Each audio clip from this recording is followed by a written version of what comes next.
Too tall.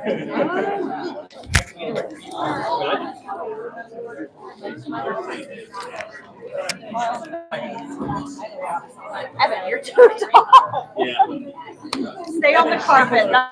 All I'm gonna say is stay on the carpet.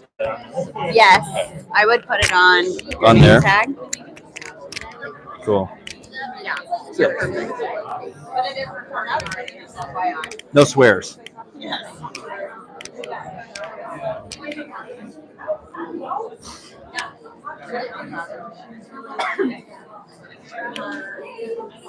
right, good evening, everybody. We're going to get started. Welcome back to RCIA.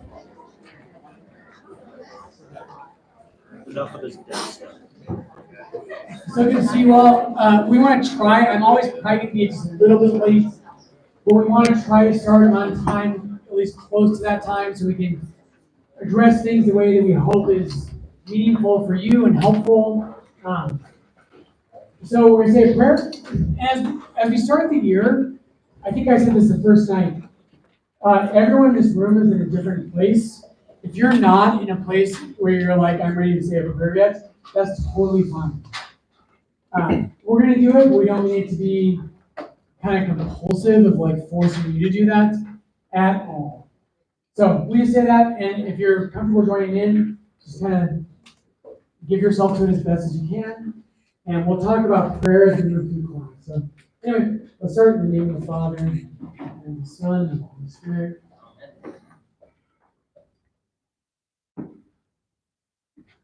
Jesus, we quiet our hearts and our minds before you. Lord, all the things that are stressful in my life and in all of our lives, Lord, I give those to you. I give you today the different anxieties I have. And Jesus, I invite all of us here to do the same. Just surrender those things so we can be here. We can be together and talk about you and about real things. Pray for anyone who couldn't make it tonight. Pray for anyone who just needs your help in whatever way is in this room. We ask that you would bless them abundantly. And Jesus, we love you. We thank you for your goodness. We ask you to bless our night. We make this prayer through Christ our Lord. Amen. Holy Spirit. So tonight we're going to start off. You're going to hear from a lot of the people who are kind of helping run RCIA. So tonight's our first one tonight is Evan Steckler. So Evan went through RCIA, 2 years ago? 3 years ago, yeah. 2 years ago. Evan was not a Catholic. He was a Christian. He wasn't Catholic. He went through RCIA. It's been a great addition to our church here at Lawrence. He came into the church. But I don't want to tell him too much about him in case he wants to tell you that. So here's Evan.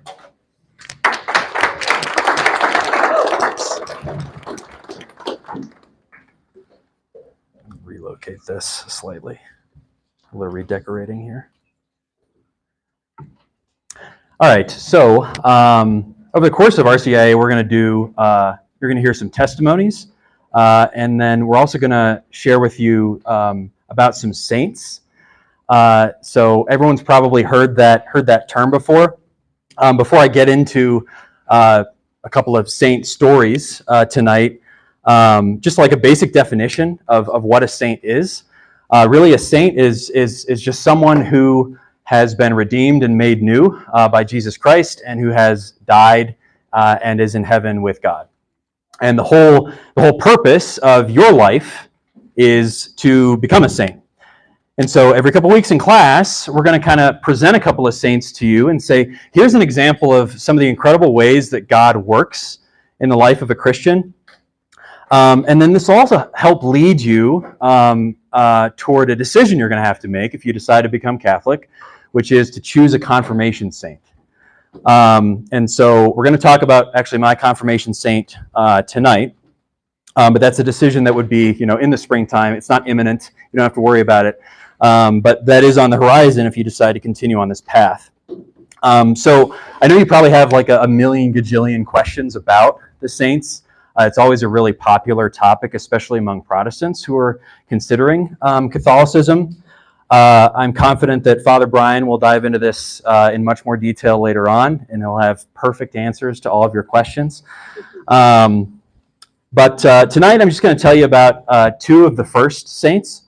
So these are two men who walked with Jesus during his earthly ministry, who were critical to the survival of the church, and without whom we would not be here in this basement today. So we know quite a bit more about the lives of some more recent saints, but the saints that we learn about in Scripture, their walk with Jesus has some really incredibly powerful things to say about our own walk with Christ today. And so the first is St. Peter. He was born with the name Simon. Jesus later gave him the name Peter. And most of you probably know this, but as Catholics, we believe that Peter was the first pope.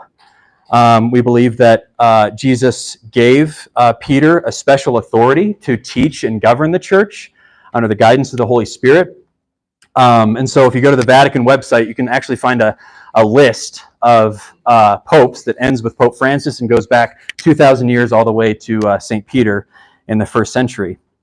So Peter is this really immensely important figure in the life of the early church.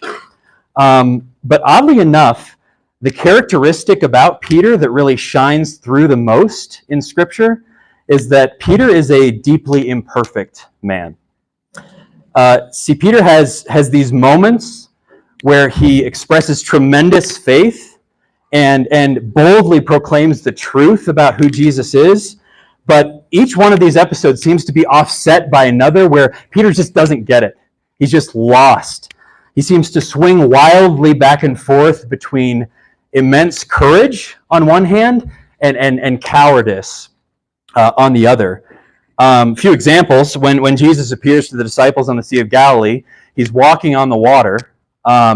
He says, Peter, come on out. The water's just fine. And Peter steps out, and he himself is then walking on the water. He's experiencing an actual miracle. And in that moment, he loses faith, and he becomes afraid, and he starts to sink.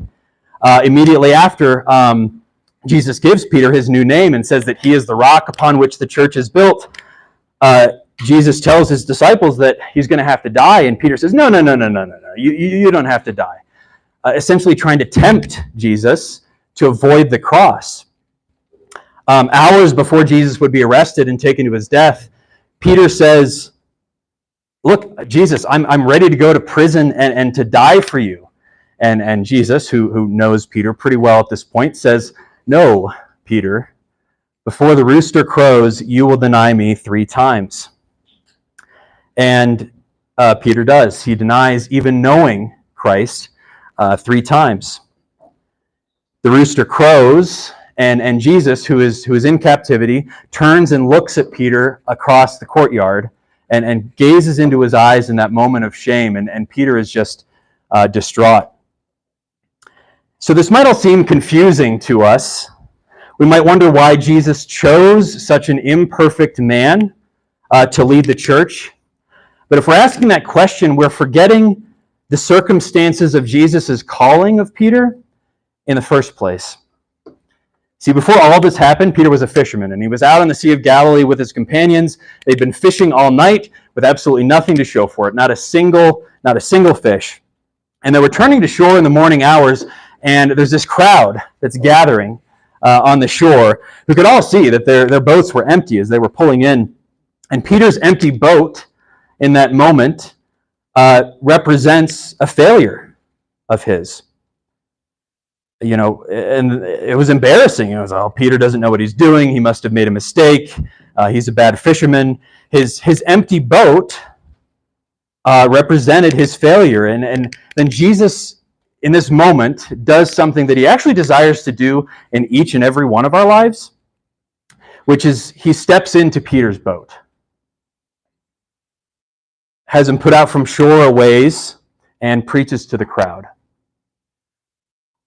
Jesus enters into Peter's place of failure, his empty boat, and literally uses it to proclaim the gospel. So we all have some Peter in us. I certainly do, and I honestly think that Peter is probably one of my favorite, maybe my absolute favorite saint to reflect on. I see myself in him, and so when the time came for me to choose my confirmation saint, I chose Saint John, which doesn't make any sense at all. So John, see, he's very different from Peter. John still has his flaws, absolutely, but he kind of just gets it. His love for Jesus often seems effortless. He's the beloved disciple. He gets to recline next to Jesus at the Last Supper. Jesus gives his mother to John at the foot of the cross. John is kind of like that one person you see a few rows in front of you at church who's probably sinned 2, maybe 3 times in their life, prays 2 or 3 hours a day, has perfect kneeling posture, probably drives exactly the speed limit. One of these people you kind of just want to strangle sometimes. Like that's John. And to be honest with you, I thought I'd made a mistake. For a few months after I was confirmed, I was like, I did not think about this enough. I didn't pray about it enough. I don't identify with this guy at all. In fact, John is kind of starting to annoy me a little bit. I should have picked Peter.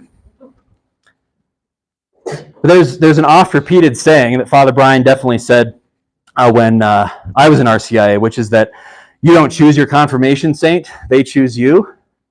And I was thinking, bullshit, I don't believe that at all. It must not have worked this time. Like, I don't know. But then I began to learn about the relationship between Peter and John in Scripture. See, Peter always seems to be 1 or 2 steps behind John in his walk with Jesus. When Peter denies Jesus thrice, John remains with Jesus at the foot of the cross. When the disciples find out that Jesus' tomb is empty, John and Peter race to the tomb, and John gets there first, of course. And John is the first to recognize Jesus, who is standing on the shore after the resurrection. But then in that place, all of a sudden something different happens. Peter jumps off the boat, he swims to shore, and he is the first to greet Jesus there. And Father Brian will likely unpack more details about this story later on. But Jesus asks Peter a very peculiar question. He says, Simon, his given name, Simon, son of John, do you love me more than these? And there are multiple possible interpretations of what Jesus means by more than these, but one which is compelling is that Jesus is asking Peter, Simon, son of John, do you love me more than these other disciples do? Implied, do you love me more than John does? Now, loving Jesus is not a competition, right? But Jesus is asking Peter, with all of his baggage, in light of his recent abandonment of Jesus during his passion, Simon, son of John, are you ready to love me like John does? Are you ready to make John's seemingly perfect love for me your own? It's true, I didn't think all that hard about who my confirmation saint should be, and I didn't have to. John chose me because I am Peter. And I need that example of John always 1 or 2 steps ahead of me. I need John praying for me in the presence of our Lord so that I can follow Peter's path from cowardice to courage and from selfishness to self-gift. Because despite continued room for growth in response to Jesus' question about whether Peter loves him, Peter said yes. And that yes would lead him to his own cross, where he would give up his life rather than deny Jesus again. And the tradition tells us that he even insisted that he be crucified upside down, thinking himself unworthy of dying in the same way as his Lord and Savior. So to wrap it up, I don't know where each of you are, where each of you are at tonight. Maybe some of you have it all together, like St. John, and you find just loving Jesus to be effortless. But I suspect that more of you are a bit more like me, and that you're struggling. You're struggling to muster the courage to do what you know is right, or maybe even you're trying to figure out what even is right. But either way, for those of you who aren't Catholic, and even probably those of you who are, a time is coming sooner than you might think where Jesus is going to step into your boat. And he's going to position himself right in the middle of your shame and embarrassment. And he's going to gaze deep into your soul in that moment of your biggest failure. And he's going to ask you that same question. Do you love me more than these? And what remains for you, and what remains for me, is to follow Peter's example and say yes.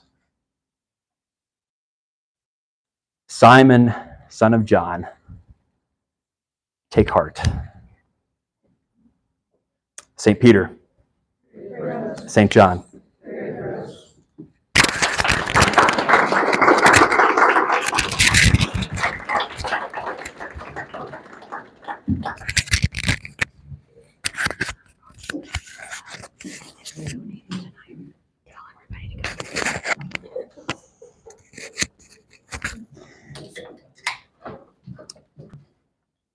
Isn't Evan just an awful human being? That was so beautiful. Evan, thank you so much. I didn't see where you went, but Evan's so great. I'm humbled by him.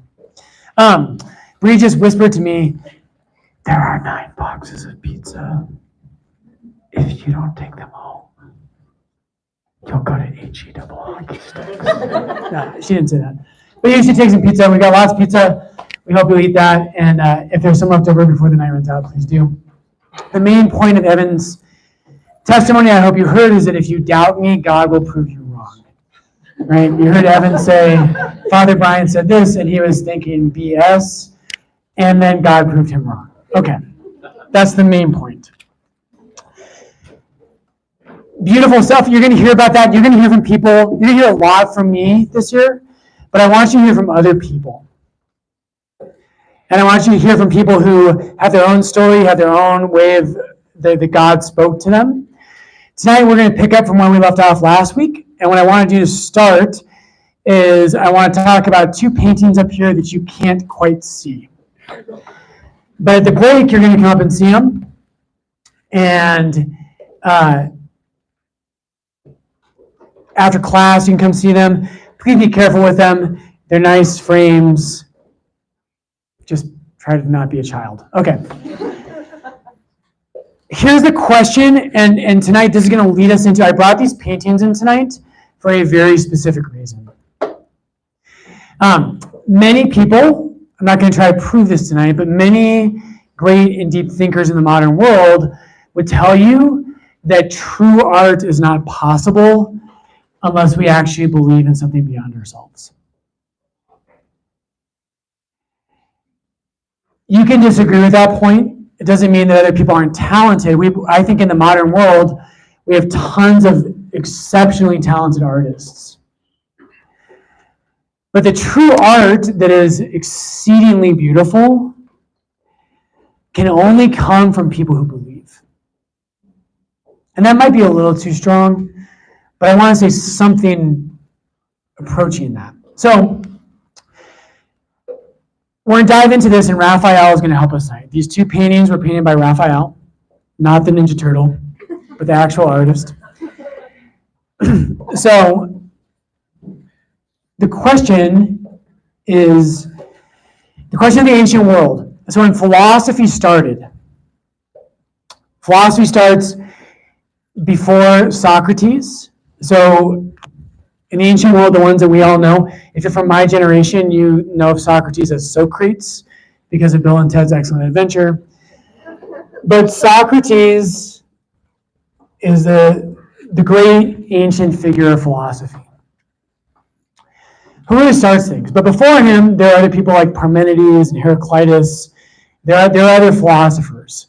And a philosopher, all that word means is someone who, the word literally means someone who loves wisdom. But it means people who started asking questions that most people don't. And so Socrates, his disciple, was someone named Plato. And again, insert joke here, not the thing you make shapes out of, but the person. Here goes my cap. And then Plato's disciple is Aristotle.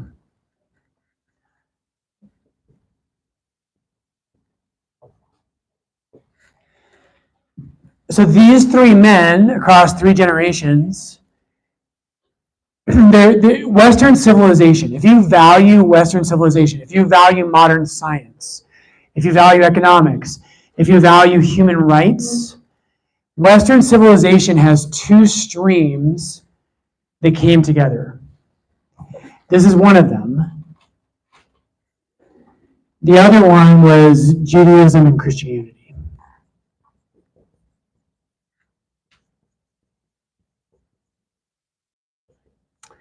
And you can frame this different ways. One of my favorite thinkers, maybe the top Catholic intellectual in the United States today, a guy named David Schindler. David Schindler says that what Catholicism is what happened when you took Greek philosophy, Roman law, and Jewish theology, and you took those 3 things, and they came together in a harmony that nothing ever before or since had ever been seen like this. And David Schindler says that's what the Catholic Church is. I spelled Catholic wrong. Because I'll just leave it there. Okay. But here's the question. So these 3 men start philosophy. And when you think philosophy, if you're anything like me in the modern world, maybe you studied philosophy in college, maybe you had a friend who did, and people who study philosophy, most of us have a hard time understanding where they're coming from. Because modern philosophy is very different from ancient philosophy, radically different. So ancient philosophy started with one question. It's a very simple question.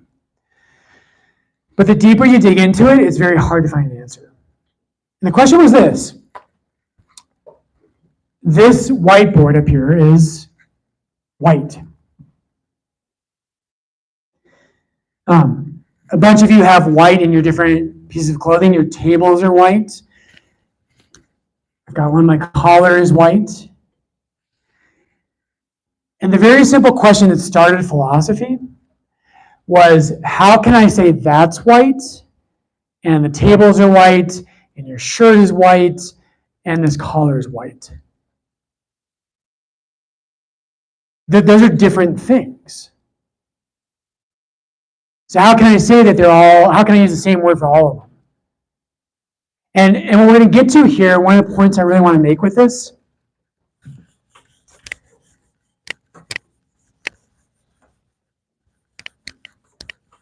is that in the modern world, the way most people think about, can I know if God exists, is they think about that through science. And here's the basic thing I want to show you with this argument.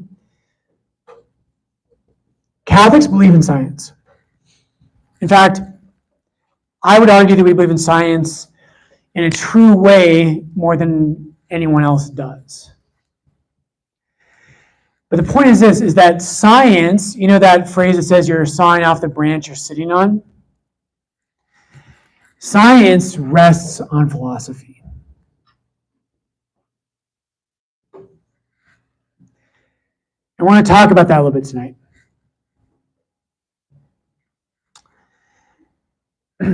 Science assumes that when I see white in the tables, it assumes that what I see, what I hear, what I'm able to test, science assumes that's real. It assumes when I look through a telescope and I see the distance of the stars. or when I do a chemistry experiment in the lab, which I do every Tuesday, right? Most priests do. Tuesday is the day. It assumes that when I test things, that I can actually know that that's true. But as I want to try to show you tonight, that assumption rests on philosophy. It rests on the idea that what I see, what I can test, what I hear, what I can touch, that those things are real. Have you guys seen The Matrix? This means yes. You actually responded. That was good. Most usually have to say, this means yes, this means no. But if you haven't seen The Matrix, you can't become a Catholic. Just kidding. No, but you've heard of The Matrix if you haven't seen it. The Matrix is this idea that what if I live inside this giant machine and I just don't know it? And what if we all look at, my amazing haircut, and you're like, whew, it's hard to pay attention. Right? Like, that's just so good. Right? Thank you. And we all look at that haircut and we're like, wow, that's amazing. But what if that's not real? What if my brain's plugged into a computer and some aliens are controlling it and what I see is not real? That's the basic premise of The Matrix. The Matrix stole that from modern philosophy that denies God exists. And here's what I want to show you tonight. You have to believe something like The Matrix to think God doesn't exist. If you don't think God exists, and very seriously, most modern philosophers who are very intelligent, far smarter than me, but here's what they would tell you. Their proofs that God doesn't exist would also tell you that nothing you ever see or touch or taste, you can never know that's real. And they use that to say you can't believe God exists because guess what? You can't actually know that what you saw today is real.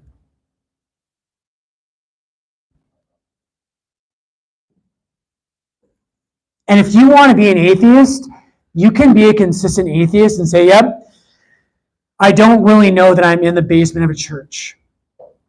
I don't really know that, I'm wearing black. I don't really know that.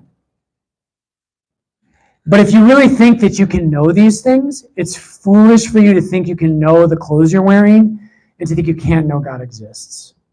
So philosophy started with the question of, if this board is white and that trim on the back wall of the room is white and the ceiling's white, the table's white, how can we say that all these different things are white when they're different?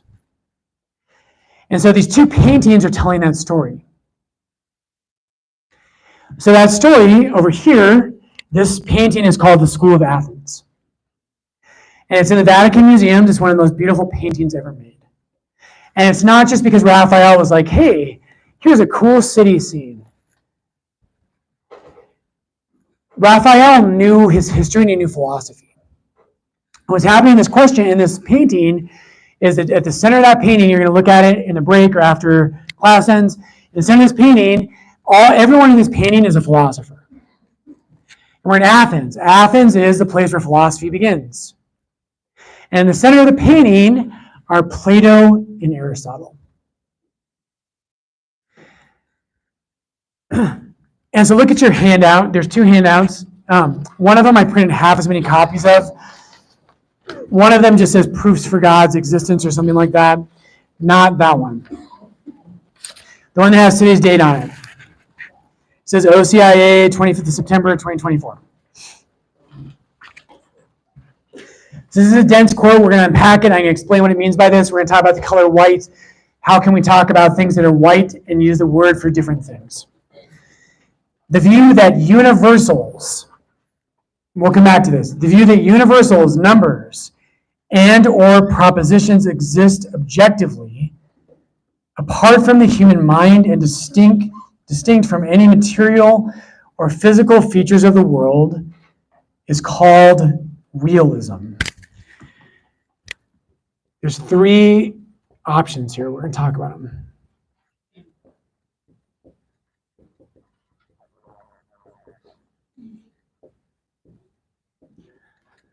I know this is on your handout, but I like to write things on the board. It makes me feel important. Okay, so that's called realism. We'll come back to that. I'll explain that in a second. Plato's theory of forms, and we're going to talk about that, is perhaps the most famous version of this view. The standard alternative views are nominalism, which denies that universals and the like are real, and conceptualism, which acknowledges that they are real, but insists that they exist only in the mind. And like realism, each of these positions comes in several varieties. Here's what this means. The realist, which is what Catholics are,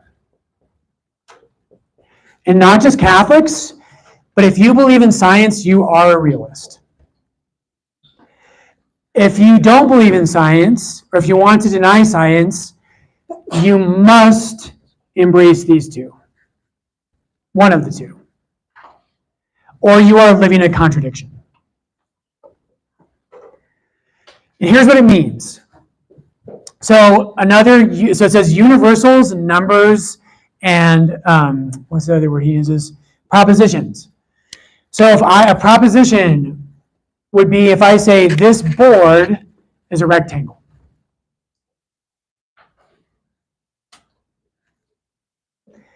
I'm a priest, not a mathematician, right? But pretty sure, I don't think those are perfectly equal sides. It's a rectangle. So here's the question. We can see that as a rectangle. You can look at that wall down there and be like, that's a rectangle. The doors, those are rectangles. And we use that word, and what is it that enables us to say that all of those things are rectangles? Plato's answer for that is there's something called a rectangle. And he calls that a form.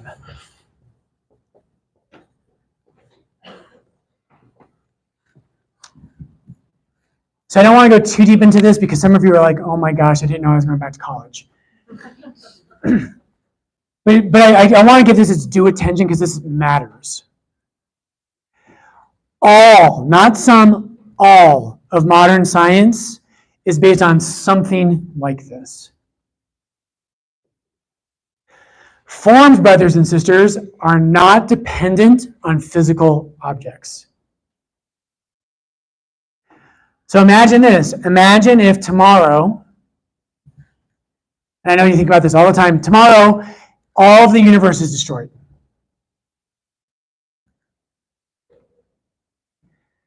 Nothing physical exists anymore. There's no more physical things.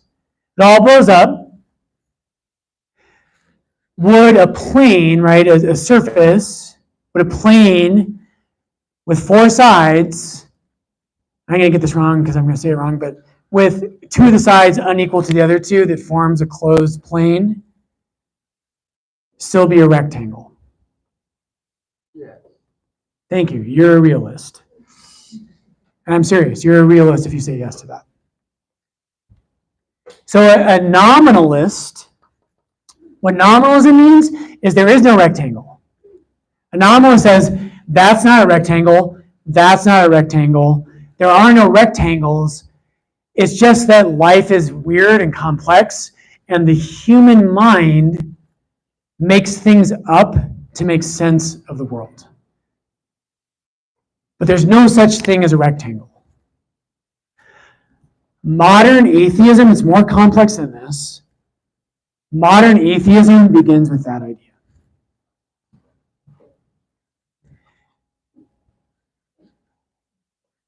It was there in the ancient world. It's not new to the modern world, but it begins with a guy named William of Ockham, and I know you don't care, so we're going to skip over him. He's important if you're a big nerd like me, but probably most of you are not. Modern atheism begins with the idea that you can't actually know anything. Most of us are unwilling to admit that. And this is why I said 2 weeks ago, and I probably was a little strong, but I want to say to not believe in God is unintelligent. And I do believe that. What I mean by that is that I think it's absolutely foolish to think that a rectangle in a different universe could be a circle. I think that's absurd. Not all, but most modern atheists, the logic they use is built on philosophers who say things like this. And they say nominalism is what's real. Nominalism is that there is no reality. There is no rectangle. There is no such thing as a circle. The human mind made that up so we can make it through this world.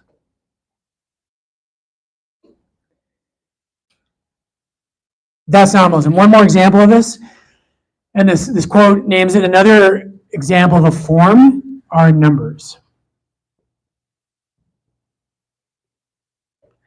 There's geometric shapes, there's numbers, there's colors, there's ideas like a dog. Right? I look at my assistant Mary, she has a dog named Seamus. He is like my favorite. He's not a person, but we pretend he is. Seamus is like my favorite being that exists, almost as much as God. I love Seamus more than any of you. Sorry. But I love that dog, right? But then there's other things like that look nothing like Seamus. Seamus is a 90-pound British lab. 85 pounds. Okay, 85 pounds. And I love that dog. But like, there's other ones that are like, there's little chihuahuas that some of you love for some disordered reason. And we call them dogs too. I don't know why. And the question becomes, and you can do this with anything. You can do this with colors. You can do this with the idea of a woman or a man. You can do this with a church. You can do this with a street. You can do this with a blade of grass or a tree. Why are we able to say that's a tree, that's a tree, that's a tree? Why? How can you say that? And unless you want to deny your basic experience of life, you will be a realist.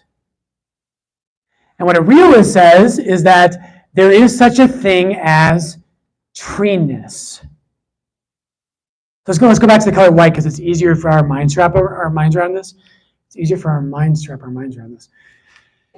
It's easier to wrap our minds around this. So the color white. So my pages in my binder here are white. The tables are white.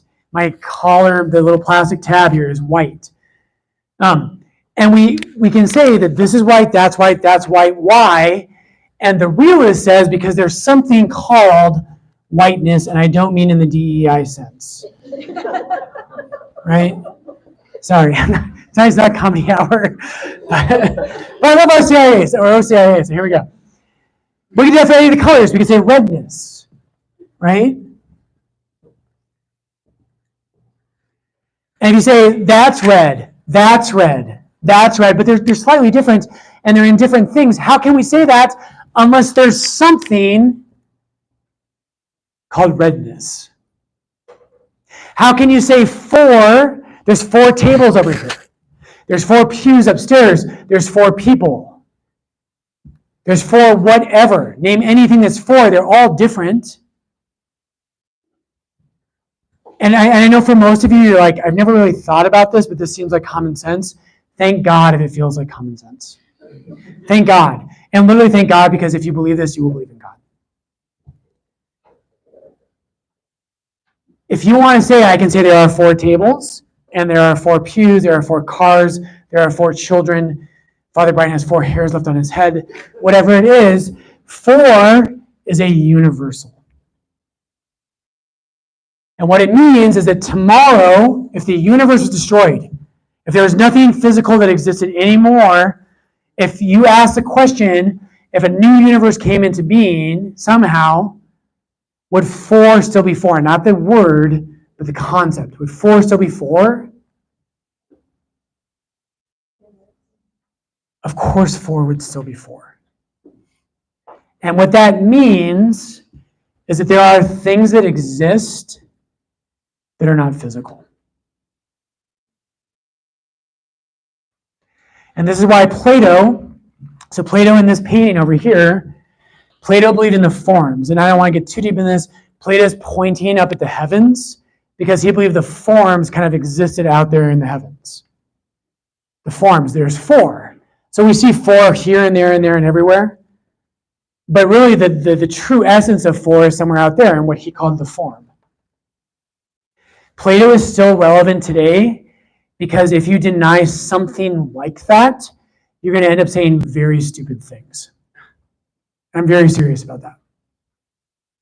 Which is why, and if you're a philosophy major, I don't mean to pick on you, but I hope you know this.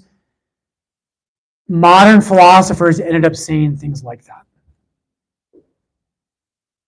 They ended up saying things like math is just made up. It doesn't actually exist. The human mind made it up.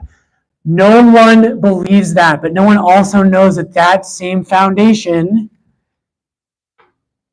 means there must be a God. So Plato's pointing up there to the forms in the heavens. Aristotle, and I know you're like, I just hope tonight, I hope I go to OCIA and I hope there's an art lesson. Please God, let there be an art lesson. And you're like, yes, my prayer's been answered. Aristotle, in this painting, he is in red, and Aristotle is like going like this. And what he's saying is, yes, four is always four, and that form is real. But Aristotle says, and this is not important, it is, but not for our purposes. Aristotle says, yes, the form of four or a rectangle or the color red, those things exist, but they only exist in things that are physical. They manifest in physical things. That doesn't matter too much, but that's who those two are. Okay, here's my last point. So this is the question that gave birth to philosophy, is how can this be? How can it be that I can say of all these women in this room, they're all women? They look different. They have different families. They have different hair colors. They're all more attractive than every man in this room, right? But they're all different. And how can we call them all women? And that's because there's something called the feminine. And if you don't believe that, you're going to run into very serious intellectual problems. Okay, I know we need to take a break, and I know this is difficult, but let's draw this lastly to this other painting. So the question is, how can there be something called whiteness or redness or squareness or circleness, and also be a billion different circles in the world, in tables and planets and frisbees and whatever else? How can there be all these circles in this thing called circleness? How is that possible? Ancient philosophy wrestled with that.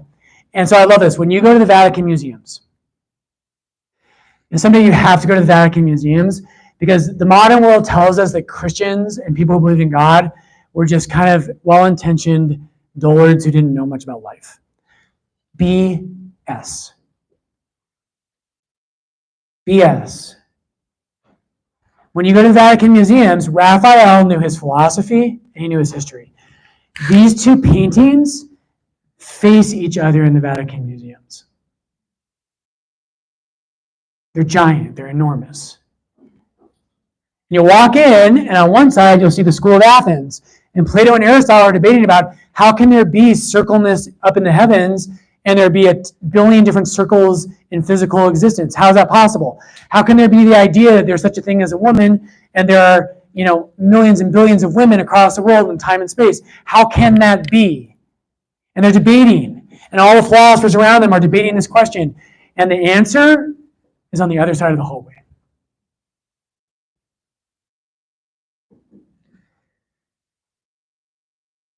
So this painting, also done by Raphael, is called The Disputation of the Holy Sacrament.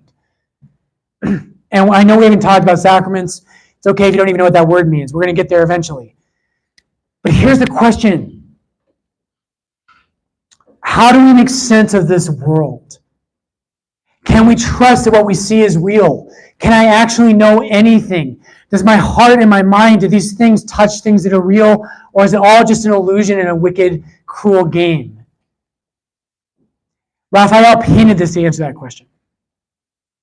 And so this painting, if you look at the lower level, and I know you're going to come to the break in just a minute here, the lower level is still squares.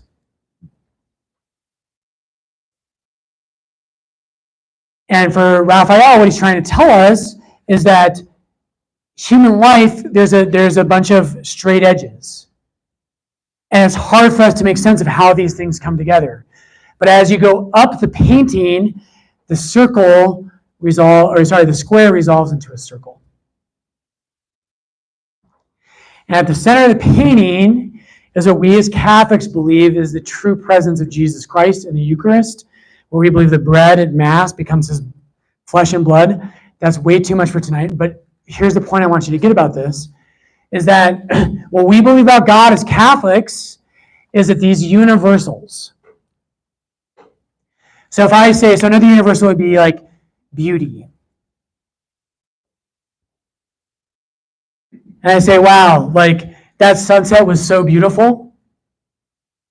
That woman across the room at that coffee shop, which if you've been at Lourdes, you've heard me tell that story, was so beautiful. This painting is beautiful. It's beautiful the way that Father holds his son. Those are radically different things. The universal is beauty, and it's present in these different things. What we believe as Catholics is that the universal of beauty, the thing that is the eternal fullness of beauty, is what we call God.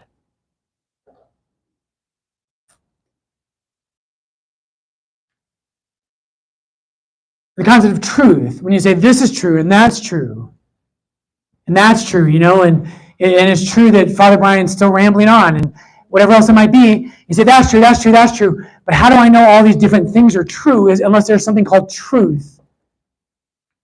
We believe the thing called truth is not a thing, it's someone called God. And what Christians believe is that God, who is the fullness of all forms, became something. So there's circleness, which no one can touch circleness, or like the nature of a dog, I can't touch dogness, right? Because there's Chihuahuas and Labs and Great Danes, and God knows how that all works. But I can't touch dogness, I can only touch one dog or that dog. That's all I can touch. That's a particular. I can touch this dog or that dog. I can see this dog or that dog. I can see that rectangle or that rectangle. I can't touch rectangleness. We believe that the universal goodness, truth, beauty, existence itself became something you could touch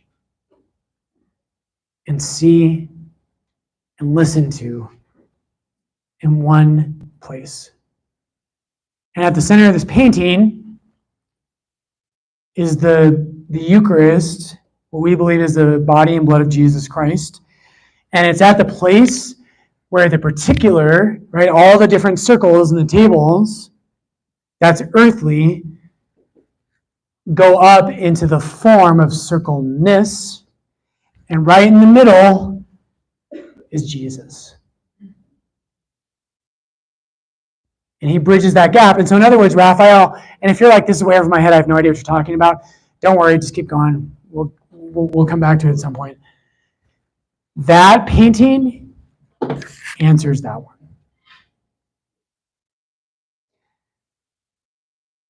We're going to take a break. I know that's deep stuff. After the break, here's what we're going to do. We're going to really quickly review proofs for God's existence, and then we're going to move on. And not a bunch of proofs, but we're going to just review one basic form of it that I believe is absolutely irrefutable unless you want to deny things like numbers. So we'll review that. And I know a last caveat tonight before the break is that I know this is like, I used to go to this class with my mentor in scripture, and people would be like, hey, Brian, like, how's that class with Dr. Gray? And I'm like, I have no idea what the hell just happened, but it was amazing. I hope you feel that way. You might be like, I have no idea what just happened. This is amazing stuff. We'll unpack it and we'll move on. Let's take a break.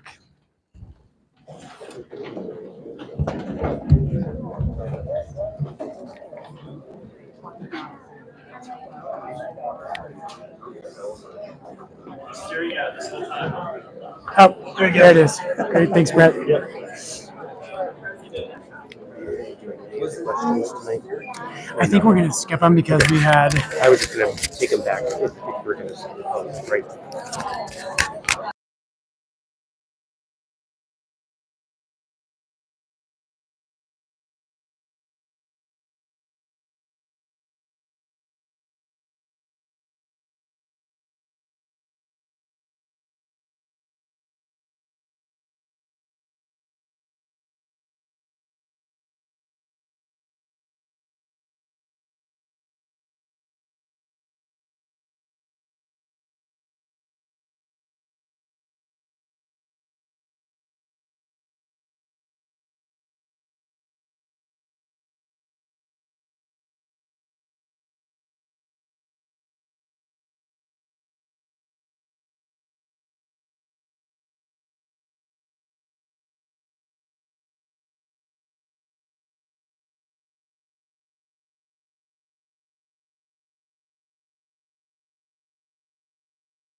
So baptism, First Holy Communion, confirmation, you do not need to say hi to me. I love that you're here, but like, you don't need to say hi to me out in the hall. I just think there's some confusion on it. Everybody else come say hi and let me know you're here. Can everyone hear? Yeah. I'm not a loud person at all. That was the only one I had. So if you are like looking to receive a sacrament or become Catholic, please check in with Bree. And if you're not even sure, maybe you're not even open to it, maybe like your husband brought you here, your wife or a friend, and you're like, hey, I thought I'd come check it out. We would actually appreciate you still check in with Bree, just in case, maybe 2 months from now, you'll be in the same place. But if you're not, if you're like in 2 months, like, well, you know what? This is starting to speak to me. I'm still not sure that I want to do this, but it's starting to speak to me a little bit. It's just going to help us a lot if you just check in when you come in. Okay, questions? Yes.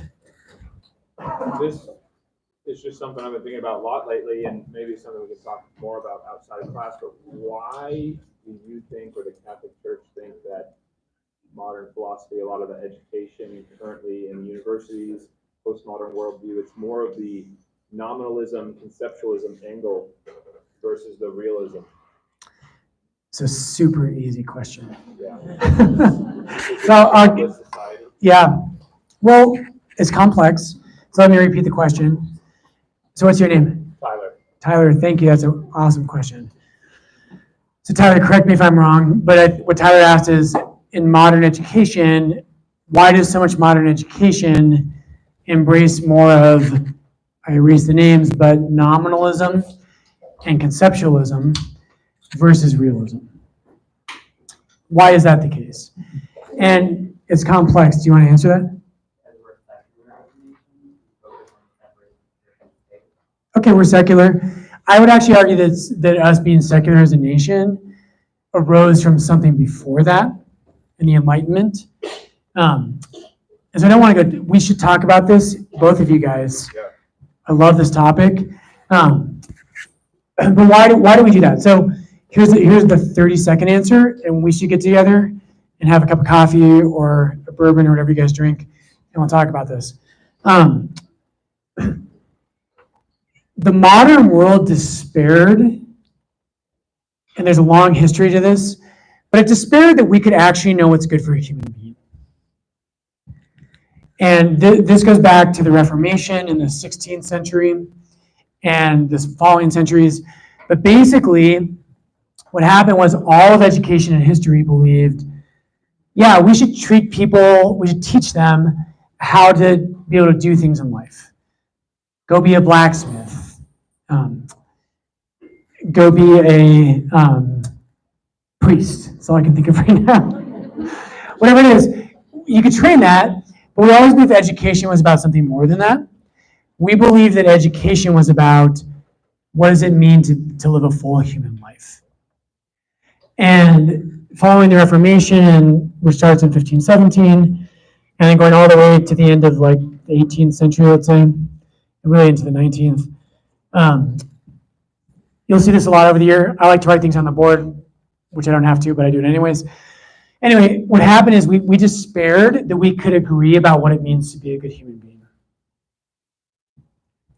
And if you just think about our culture today, that is still out there. If you think about politics today, right? People are like, don't tell me what it means to be a good human being. I have my own idea. We're going to talk about that in morality when we get there, which morality is, we don't think that's what makes you a good human being.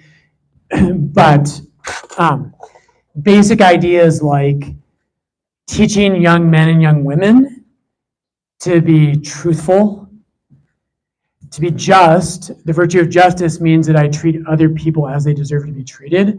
That was always part of education.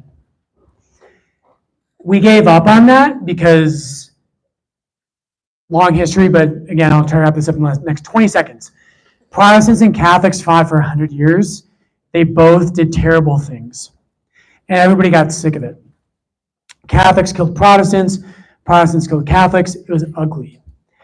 And the first country to kind of say, hey, we're done with this, was the Netherlands. And they said, we're just going to stop talking about this because everybody's just fighting. We're just going to go make money. And there's a long history after that that we could talk about, and anybody else who wants to join, we'll go to Plaid Park and get a beer and talk about it.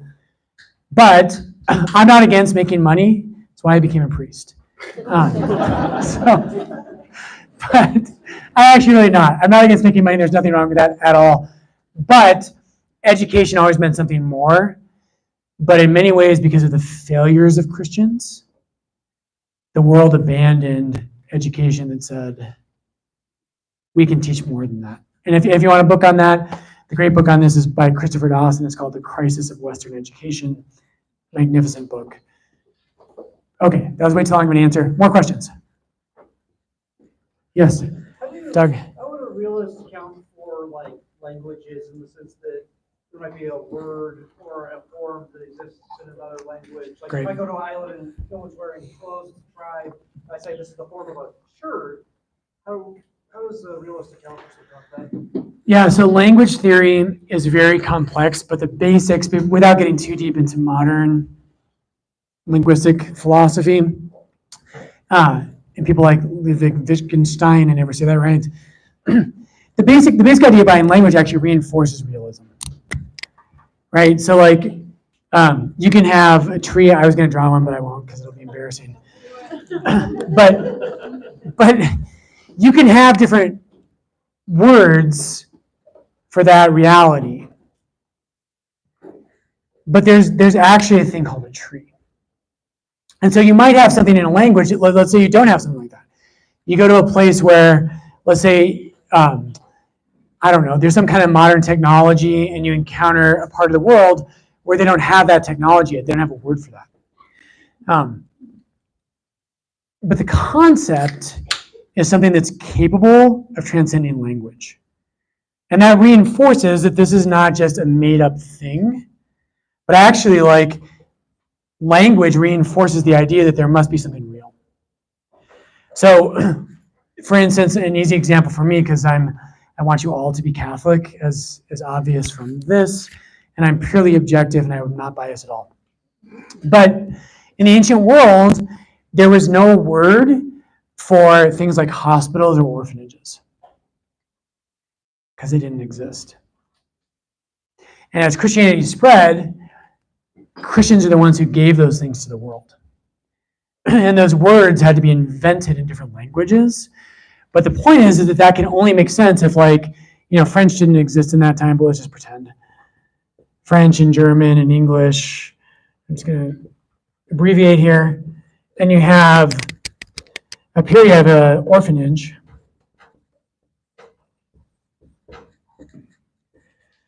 Right? All three of those languages are going to have a different word for that. They might be related, right? Like a lot of our words in English come through German. Or they might come through French because of the Latin root. So maybe we could put English down here, but whatever. Doesn't matter. At the end of the day, the point is that there's something that is an orphanage, and the word might be different in French or German. But this thing is real. Does that make sense? Yeah. Related question, two people asked me this during the break, and then I think maybe we'll move on. People asked, okay, well, what if a person can't perceive that? So if a person's blind, how does realism, which again, realism says, right, there's 20 circular tables in this room, how can we say they're all circles? There must be something called a circle. And 3 or 4 different people on the break said, okay, FB, by the way, your hair looks great. They all said that. And they were like, okay, well, what if I'm blind? What if I'm blind and I can't see the tables? And this is the right question. What if I can't perceive it? And one of the examples one person uses, like, what about like different animals that can hear or sense different sounds that are outside the range of human hearing? And the point of realism is that what is real, and this is the wrong illustration up here.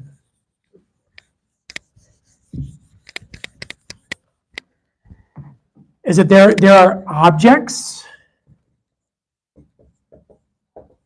and there are subjects. And let's just put a couple more S's for subjects.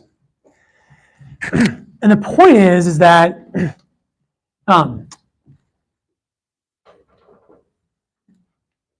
if someone has a sense faculty, they can't perceive the object. So if I'm blind, and so, Father Zach says, FB, look at that beautiful sunset, and I'm like, you're such a jerk, right? Like, I can't see, why are you telling me about this? Right, like I'm that subject, and I can't perceive the object. I can't see the sunset.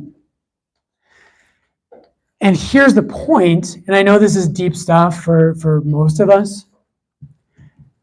Does that mean the sunset isn't real? No. If you say, hey, the sunset's so real, you are a realist. The example I used with one of the people at this great question was like, okay, if you're blind and they say, well, I can't see the lamppost, can they still walk into the lamppost? That was Father Zach. He has a great laugh. Yeah. And what that means is that the lamppost is not dependent on my perception. Okay. I want to keep moving because I want to keep moving. Any last questions?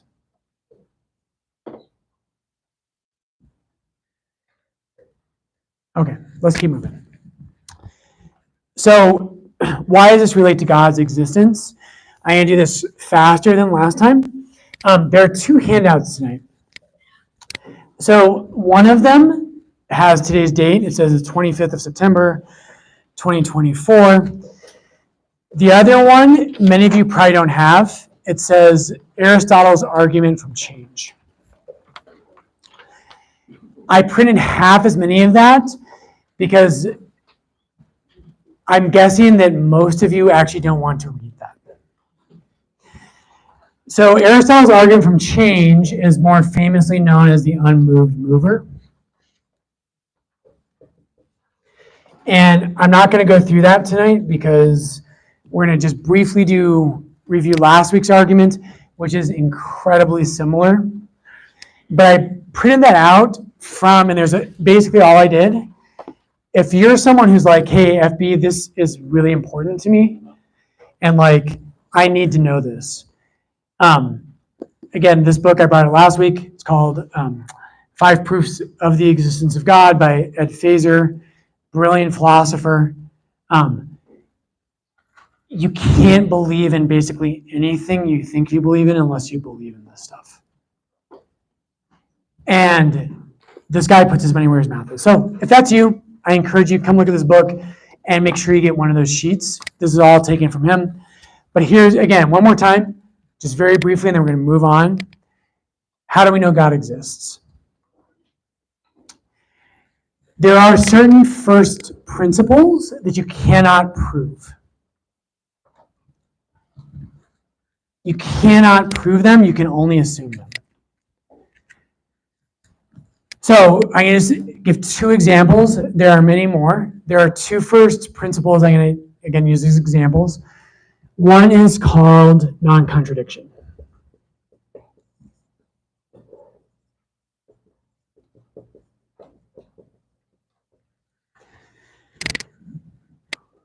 You cannot prove the principle of non-contradiction. So think of it this way. If, and this is going to be a bad example, but it's at least somewhat analogous. If I say, hey, this whiteboard is 5 feet in width. How would you prove that it's 5 feet in width? You measure it, right? You'd be like, okay, we'll get a tape measure out, we'll get a ruler out, and we'll measure the whiteboard. Right? And Rendon, our seminarian, would be like, FB is full of shit. It's definitely not 5 feet wide. It's 4.5. And I'd be like, you little you know what. I did already say it, but you didn't have to point it out. So I was like, okay, I prove it to you. Let's prove it to you. Here's a measuring tape. It's 5 feet long. Well, how do you know that the measuring tape is accurate? You got it calibrated. Okay, yeah, you could assume it, or you could say you got it calibrated. But what did you get it calibrated to? To what? A reference. So what is the referent? What do you calibrate a measuring tape to? The official foot. The official foot, right? So here's my point, is that you can push that back and back and back, but at a certain point, you will arrive, however far you want to push it. You can push it an inch, or you can push it a mile. At a certain point, you're going to arrive at something that you assume.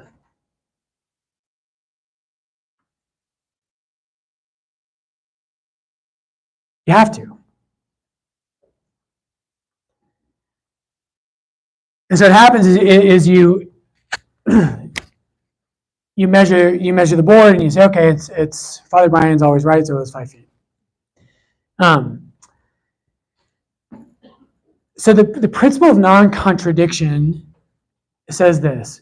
It says that at the end of the day, so the point of the measuring tape is that we all have to have certain assumptions. That's a first principle.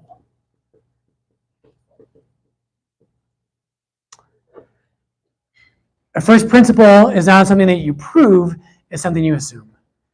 You don't measure a first principle, you use a first principle to measure other things. So you use a ruler to measure the size of the board. And you could push it, but at a certain point you're going to arrive at something like this.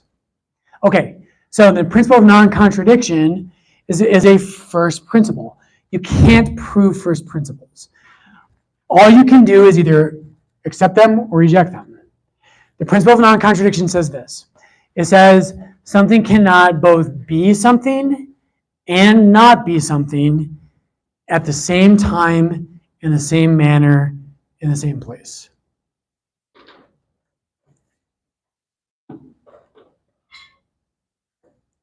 So you can't say Father Brian is charming and not charming at the same time, in the same way, in the same place. You can say Father Brian's charming once he gets his hair back, but not charming when he doesn't. You could say that. That doesn't violate the principle.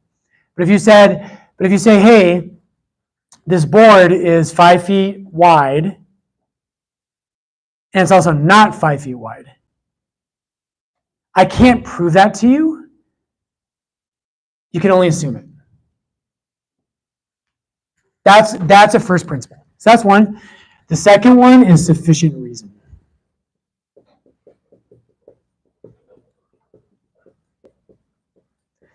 There are others, but these are two easy ones to kind of demonstrate.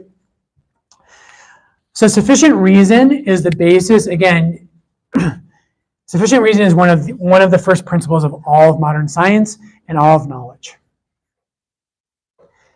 And all it says is that there must be a reason things happened. And a sufficient reason. So if I walk home and I get to the rectory at St. Louis, which is where Father Zach and I live, and I walk in and the window in the back door is broken and there's a brick lying on the floor. Well, let's say there's not a brick lying on the floor. There's not. Let's do that. It's a broken window. You know what I don't do is I say, I bet this window broke for no reason. Like we could try to find out like what happened here, but that wouldn't make sense. Let's just assume it just happened for no reason whatsoever. Sufficient reason means that there has to be, even if we don't understand it, some reason for why things happen. Right? If you don't believe that, then you must say things like, well, you know what? Who knows what will happen? Maybe we'll all just disappear in the next 30 seconds.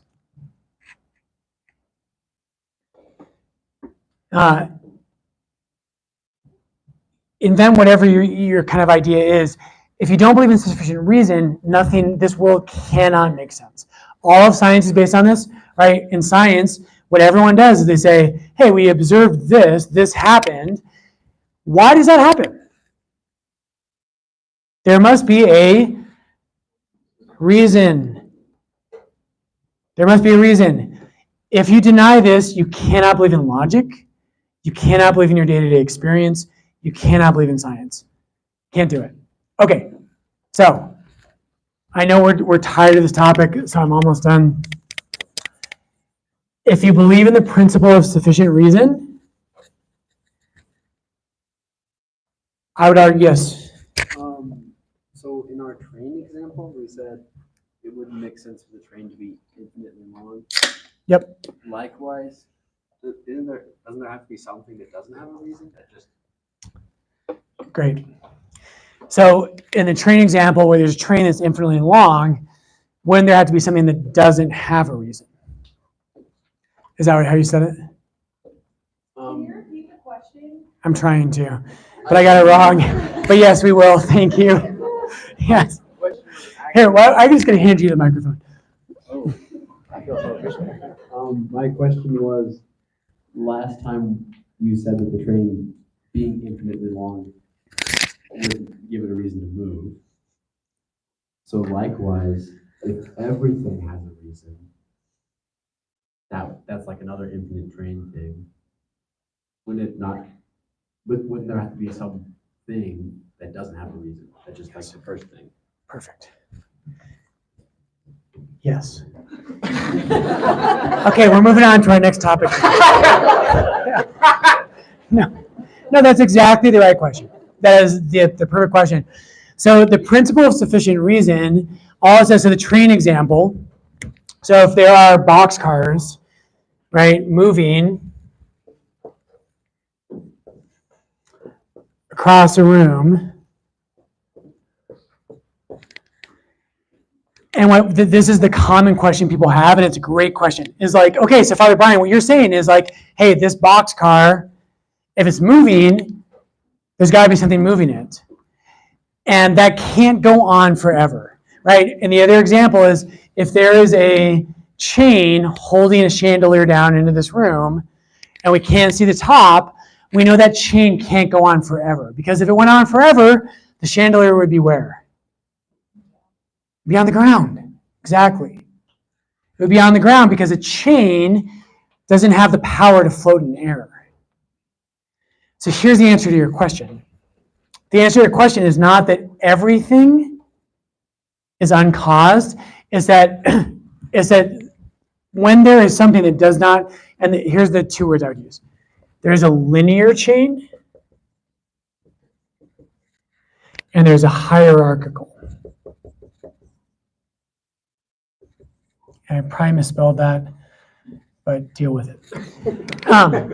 So a hierarchical chain, what it means, and I would point you to your handout. So the second quote on the OCIA handout with tonight's date on it answers this question. So the first cause is the caboose. Or sorry, the engine. Wow, that was like ultimate fail. We might not be able to see the engine, and we might not even call it an engine. Maybe it's something else. If you can't see, maybe there's something else. Maybe it's not a train engine. But we know there's something pulling those, and here's this quote. What is meant by a first cause? So if you ask, why is this boxcar moving? That one right there. What you would say is, well, because this boxcar is pulling it. And the major point to understand in this example is that none of these boxcars, none of them have the power to move on their own. If they did, the example breaks down. Right, so you're not in traffic and you're like, we're on I-25, and you're not like, why is that car moving in front of me? It must be pulled by the car in front of it. You don't ask that question because that car has the power to move on its own. It doesn't need something to pull it. That's what we mean by hierarchical, is dependency. That boxcar is dependent on the boxcar in front of it. It could not move unless something was pulling it.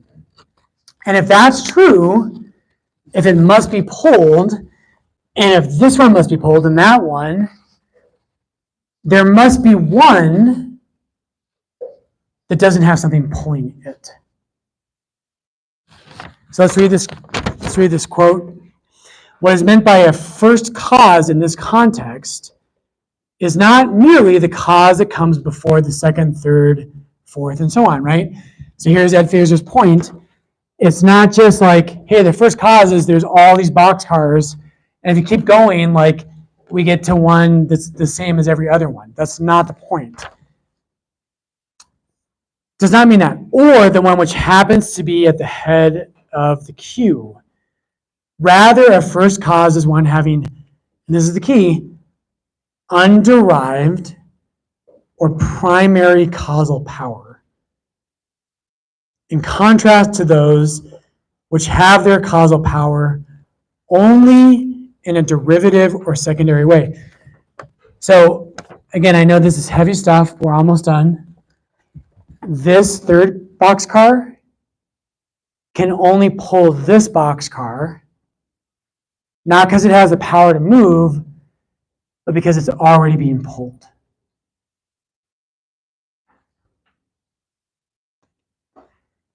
And if you see a train car that way, you know, if I get stopped sometimes on Calumet heading into downtown, and there's a railroad crossing there, and it feels like it goes on forever, but there's all these box cars moving, and when I see the different ones moving, you know what I know? I know there's something that has the power to pull those cars. Okay, so almost done. Even an infinitely long paintbrush handle could not move itself, since the wood out of which it is made has no built-in power of movement. The length of the handle is irrelevant. So the point of God's existence is this. Everything we know of, and there, if you have the handout tonight, if you're more of a philosophy-minded person, you should take one of these handouts. This is the argument from contingency. Aristotle makes a very similar argument from change. The point is that if I see that boxcar moving in front of me, I know for sure, as sure and as certain as I know 2 and 2 is 4, I know for sure that cannot go on forever, because none of these things have efficient or sufficient reason. There's no reason this car can pull that car, or this car can pull that car. There must be a reason, as something that's pulling those cars. And all those things, what it means is there's something that's not like these box cars. There's something that has the power to move on its own. And when St. Thomas Aquinas makes this argument, what he says is, he says, all men call that thing, and in this example, the boxcars are existence.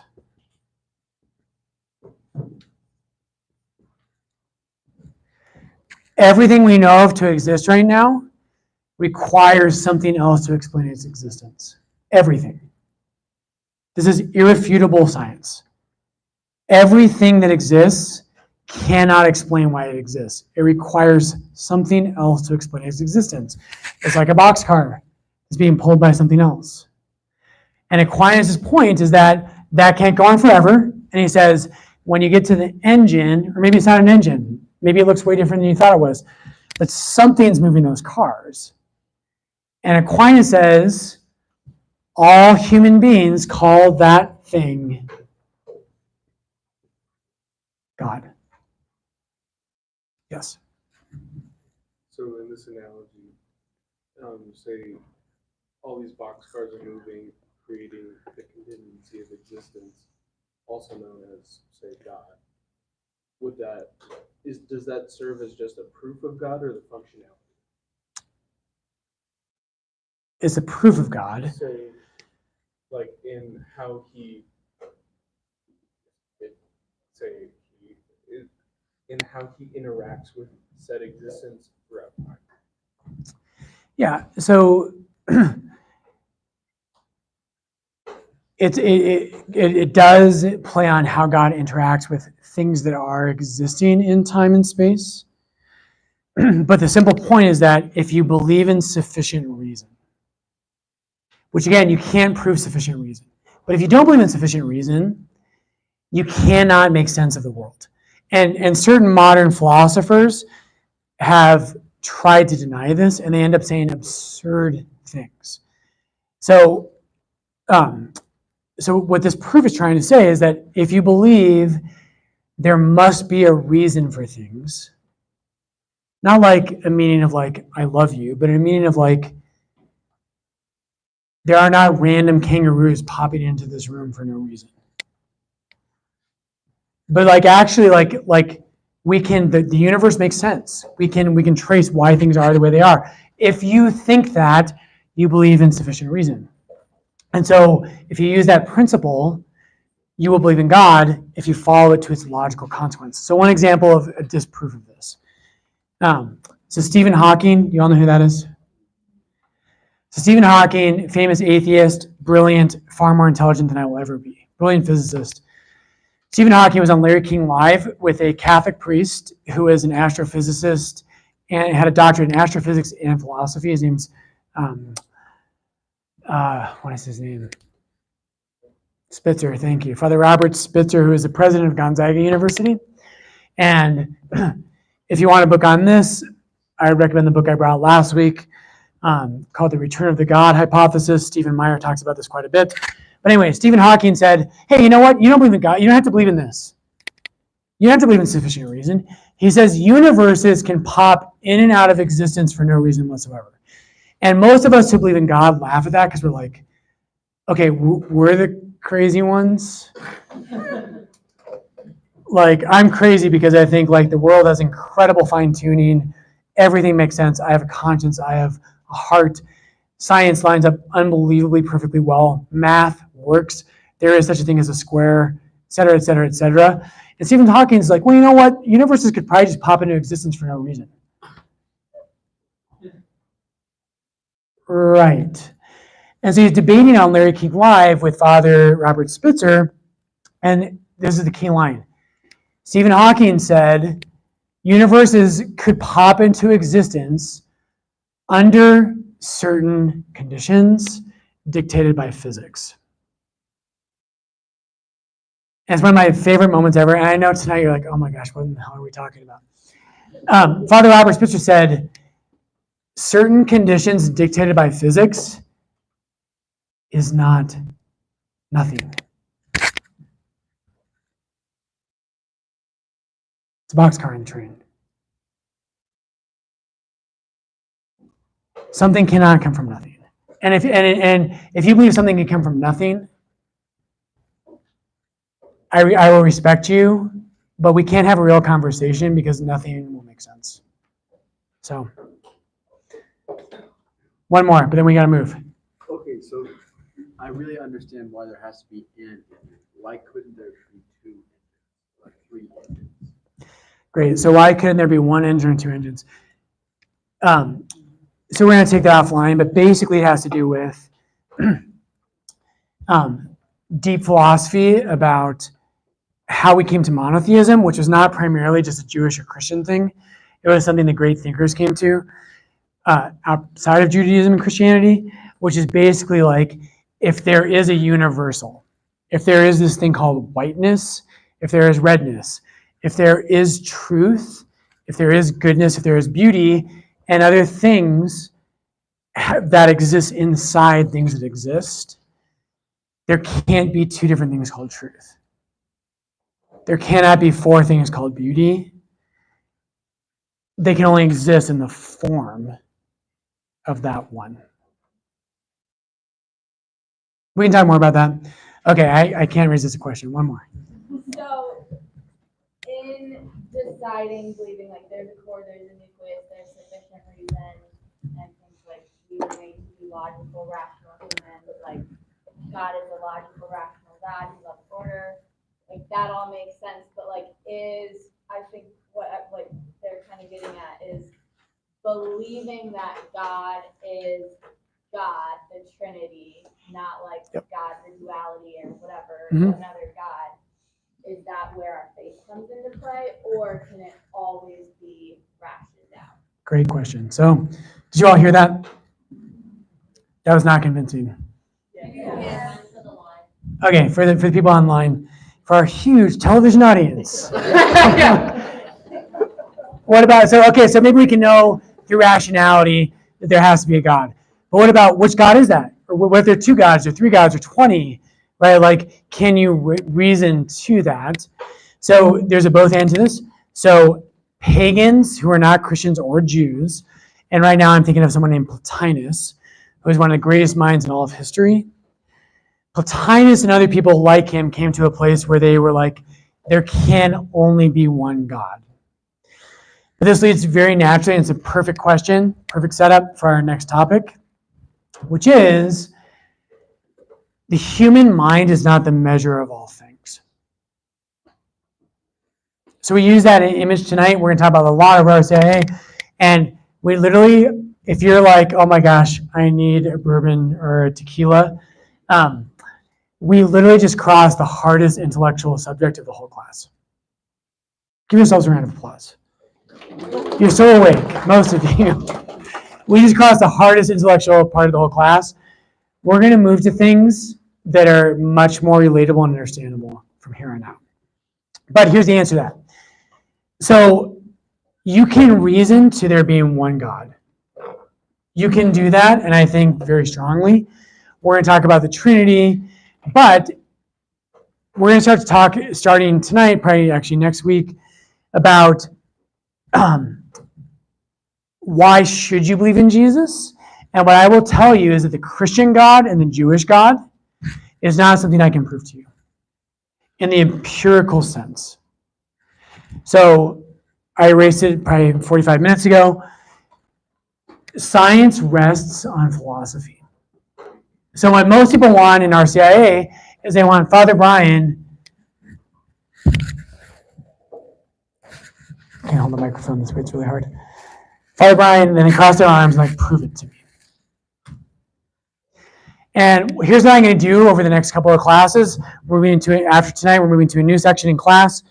And I promise you again, there's probably 15, 20 of you in this room where you're like, I needed to know this. I need to hear this. And you might still have 5 questions, that's great. But we're kind of done with that now. We're moving on to a different section. And what I want to tell you is like, here's what the next section is going to be. Modernism, the modern world wants to pretend that I can know everything.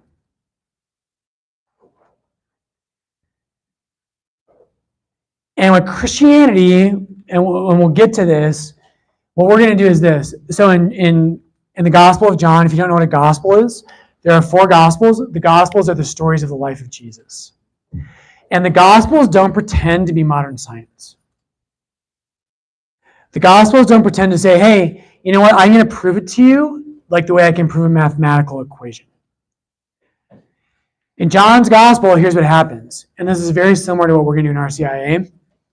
Is in John's gospel, there are 7 witnesses.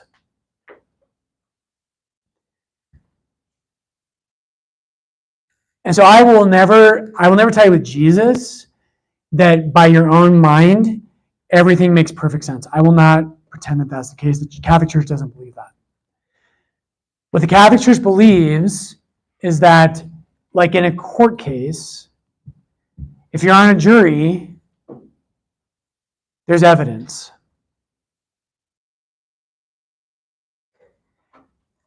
And what I'm going to present to you is what I think are the most compelling pieces of evidence you could possibly give for you to believe that Jesus is God. But here's what God wants. God doesn't just, if it was just a mathematical equation, and I could prove that like, hey, this is the Jewish God, this is the Christian God. If I could do that, Christianity would be for smart people. We don't think that as Christians. What we think as Christians is that there is enough. The evidence is there, and I'm going to give it to you. Which I hope doesn't sound too arrogant, but I'm going to do my best to give it to you. We believe there's enough, but what that means is like I can't just lay it out for you like a math equation. What it requires is for you to take a risk. It's going to require you to say, hey, like, I don't know everything, but that was actually really compelling. Like that spoke to my heart, it spoke to my mind. And if God ever did speak to the world, I imagine it'd be something like this. So we can't prove in the same way. I think I can prove beyond a doubt. Like tonight was an attempt at that. If we had a semester, we would do it in a semester. But I think you can prove without a doubt that God has to exist. I don't think you can prove that Jesus or the Trinity is that God. And I think God did that very intentionally. Because he doesn't just want you to think he's true, he actually wants you to love him. And you don't have to be there overnight. You don't have to be like, I didn't believe in God at all. But Father Brian has a cool beard. Jesus, I love you. Like, we would never expect that. We would never expect that. But what I want to give to you is like, here's the evidence. And here are the witnesses. And for most of us, for many of us in this room, those witnesses and the intellectual truths, all these things have come together in a way that says, I can't know because I'm not above God, I'm below him. But it's enough for me to say it's the way that like when you fall in love with someone, right? Last story for tonight, and I promise we're done. Bree will give a couple announcements about logistics. The last story for tonight, we'll pick up from here next week. So one of my closest friends is named Caitlin. Just love her. We went to a Dave Matthews concert together a couple weeks ago. Crashed into me. I was kind of nervous about it. I told her. So she got tickets to Red Rocks. And, sorry, that was different. That was Megan Sullivan. This is Gregory Alan Isakov. And so Caitlin was like, let's go to Gregory Alan. And I was like, cool. And she's like, her husband's name is Cole. And she was like, Cole doesn't want to go because he doesn't like Gregory Alan Isakov. Do you want to go with me? And when you're a priest, and like my friend Caitlin is a beautiful woman, a couple years younger than me, it's a little nervous. You get a little nervous. So I told Caitlin, I said, okay, if Cole's not going, I'll go. But I'm going to wear my collar because there's certainly going to be Lord's people there. And if they see me there, and this happens all the time. And I'm like, you run into Lord's people like, Father Brian? I'm like, hey guys, this is my friend, I swear. So it's kind of weird. We're sitting in she had great tickets. We're in row 6 at Red Rocks at Gregory Allen. And I'm like, I'm in my collar, and people are like, I'm like, back off. But here's my point. So Caitlin, the reason I talk about Caitlin, when she was a college student, I was studying for priesthood, and I love this. This is what Christianity is more like. Caitlin and I did a summer program together with 2 other people. We were teaching the Catholic faith. And Caitlin's now husband, his name is Cole. And a month into our time together, Caitlin said, she's like, Brian, I was in a priesthood. She's like, Brian, Cole's going to ask me to marry him.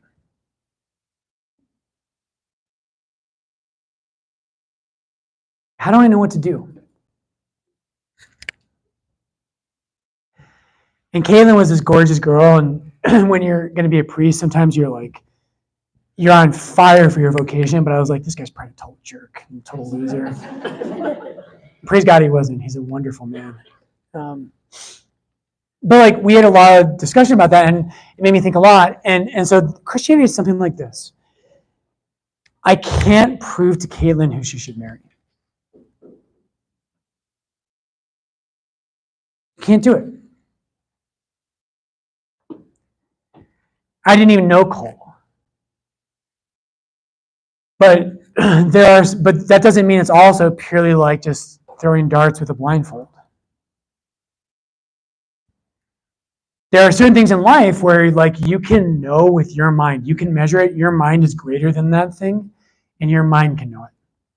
There are certain things in life, and I will tell you, if you're thinking about becoming a Christian or a Catholic, God's bigger than you. He's bigger than you. And your mind cannot measure God. And we'll talk about what faith means, but faith in a lot of ways means I thought I could measure God. I had 20 questions. And you should bring those questions. And I'm like, Jesus, I have 20 questions. And I thought I could measure you. I thought I could use my yardstick and I could measure you and I could be like, yep, that lines up, that lines up. And at the end of the day, what I found out was that I can't measure God, but he measures me. So Caitlin, what happened to her was we talked about this and I said, hey, Cole, her now husband, you can't do a mathematical test of whether or not you should marry him. But there's witnesses. There's a witness in his life. Is he a good man? Is he going to be a good father to your children? Will he always be faithful to you?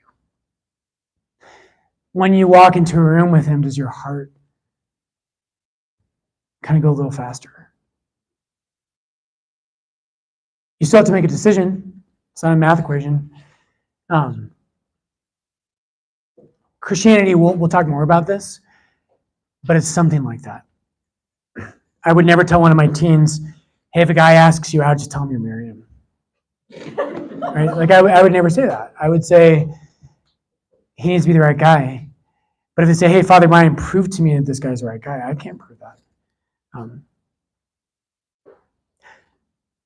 Bree, we have announcements. Yeah, you're making. I am? Okay. So, like I said tonight, we're kind of making a transition now in class. So we're moving to the next phase. We're going to talk a lot about like, can I trust the Bible? What is the Bible about? What is the story of Christianity? Are there good reasons to believe Jesus is God? We're going to go through all that. Starting next week, here's what we want to do is like, we love that there are this many people at RCIA. If you're already Catholic and you have all your sacraments, we are so glad you're here. But we want to kind of make this special for people who are not yet Catholic. And so if you're not yet Catholic, we want you to sit at one of the round tables. And we just want that to be a place where like, hey, you can ask whatever questions you want, and we can just kind of work through that. If you're not Catholic, this does feel like you're the last kid to get picked on the team. But if you're already Catholic, you've all your sacraments, we love that you're here. But sometimes in RCIA, there can be moments where it's like, hey, I'm already Catholic, and Father Brian, I did 13 novenas last year, and like, can you tell me about like how was St. Bonaventure's relationship to St. Thomas Aquinas? And I'll be like, that is a great question, and you suck. I won't say that. But like, we just want to make this kind of special for people who are thinking about it, and we want them to be welcome. We want you to be welcome. But we're going to ask you to sit a little bit around the perimeter, and just to like make a little bit of room for people who are not Catholic or who need sacraments to ask their questions. Does that make sense? Yes, Macy. Came with someone though. Thank You're welcome to you. sit with them. You don't have to Yes. separate Catholics versus no. Yes. That's good. That's right. It feels like the Scarlet Letter. Like if you're Catholic, you get a Scarlet Letter when you come in. It's in the back. No, if you're here and if you're someone who's coming and like you brought a friend, yeah, please, Macy's 100% right. We want it to be just comfortable for you and easy. So that's it. See you next week.